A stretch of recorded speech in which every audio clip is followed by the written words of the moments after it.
Бәріңе сәлем достар, сіздермен мәңгілік футбол арнасы. Біз сіздермен кезекті футбол жаңалықтармен бөлісуге дайынбыз. Бізге қолдау көрсеткіңіз келсе, лайк басып, каналға жазылсаңыздар жеткілікті. Біз видео шығаруды тоқтатпаймыз. Сіздер үшін бұл 5 секунд, ал біз үшін үлкен мотивация. Көп созбайық, біз бастаймыз. Челси мен Ливерпуль Ювентустың жас қорғаушысы Деликті сатып алғылары келіп отыр. Лондондықтар Деликті Антони Рюдигердің орнына алуды көздеп отыр. Ливерпуль болса голландиялықты жарақаттан көз ашпайтын Жоэл Матиптің орнына алады. Ойыншының өзі Туринде бақытты екендігін және ешқайда кеткісі келмейтіндігін айтқан. Бірақ ағылшындардан жақсы ұсыныс түссе, бәрі өзгеруі мүмкін. Лэмпард баптайтын Эвертон өзінің АПЛ-дегі орнын сақтап қала алды. Бірақ топ ойыншыларын сақтап қала алмайтын секілді. Осыдан бір тур бұрын ғана Эвертон АПЛ-дің ұшу аймағында тұрған. Бірақ 33-ші турда Кристал Пэласты 3-2 есебімен жеңіп, ұшу аймағынан жоғары көтерілді. Оның бәрі шабуылдағы Ришарлисон мен Калверт-Льюиннің арқасында. Бірақ екеуі де осы жазда клубтан кетуді көздеп отыр. Себебі Эвертонның жүлдеге таласа алмайтындығын байқады. Бүгін болатын Арсенал-Эвертон ойыны Калверт-Льюиннің көктер сапындағы соңғы матчы болмақ. Ойыншы зеңбірекшілер сапына ауысқысы келеді. Арсенал ойыншының агентімен келіссөздер жүргізуде. Сондықтан келесі маусымда 25 жастағы ағылшынды канонерлер сапынан көруіміз мүмкін. Ал Ришарлисон үшін Манчестер Юнайтед пен Бавария Мюнхен таласуда. Мюнхендіктер бразилиялықты Барселонаға кетуі мүмкін, Левандовскийдің орнына қойғылары келеді. Бірақ бразилиялық үшін 50 миллион евро төлеу керек. Және Бавария ойыншы үшін бұндай соманы қимай отыр. Бавария 20 миллион тұратын Штутгарт ойыншысы Саша Калайджичтің нұсқасында қарастырып жатыр. Тони Кросс өзінің Юрген Клопптың қол астында ойнағысы келетіндігін айтты. Әрине, мен Клопптың қол астында ойнағым келеді. Ол Боруссияны көптеген жетістіктерге жеткізді. Ал енді Ливерпульде әлемдік деңгейдегі команданы құрастырып шығарды. Клопп өте білікті бапкер, деді Кросс ас басылымына берген сұхбатында. Осылайша Кросс өзінің Реалдан кеткісі келетіндігін жеткізді. Бірақ немістің корольдік клубпен келісімшарты 2024 жылға дейін жарамды. Реал Кроссқа келісімшартты жаңартатын ұсыныс жасаған. Бірақ неміс ойлануым керек деп бұл сұрақты кейінге қалдырды. Қазір Кросстың Ливерпульге барғанда пайдасы тиме ме айту қиын.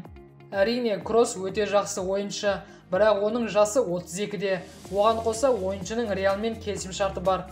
Немісті сатып алғылары келсе, Ливерпульге қыруар қаржы төлеуге тура келеді. 32 жастағы ойыншыны ақша төлеп сатып алулары екі талай.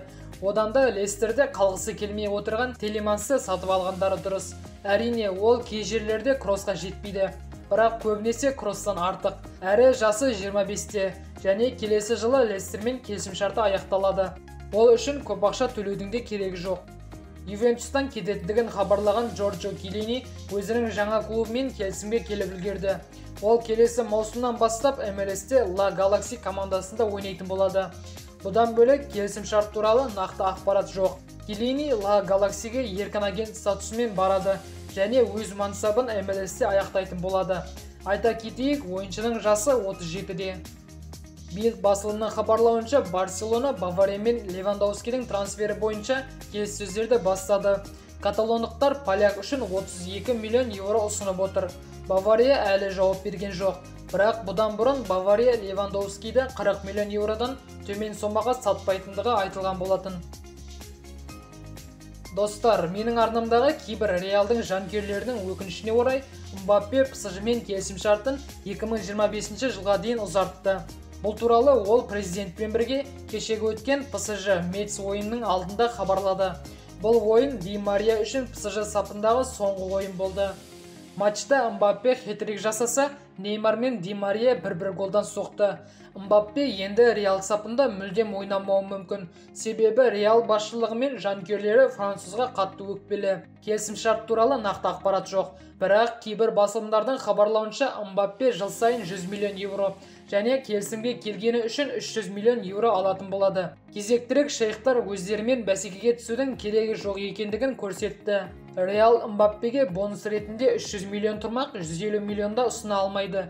Кейбір басылымдардың хабарлауынша Реал ұсынған ұсыныста Мбаппенің жалақысы 50 миллион еуроға да жетпеген. Қысқасын айтқанда, шейхтар өз дегендерін істеді. Мбаппенің Реалмен шынымен де келісімге келуге деген ойы болған. Бірақ соңғы сәтте ПСЖ президенті ойыншының отбасына бас тарта алмайтын ұсыныс жасады. Тағы да барлығын ақша шешті. Мбаппені де түсінуге болады. Футболшылардың мансабы қысқа және болашаққа барынша ақша жинап қалғылары келеді. Ал Ла Лига болса УЕФА-ға шағымданбақшы. Олардың ойынша ПСЖ қаржылық фейрплей ережесін бұзған. Достар, бүгінге жаңалықтар осымен тәмәм. Соңғы жаңалықтарды өткізіп алмау үшін каналға жазылып кетуді ұмытпаңыз.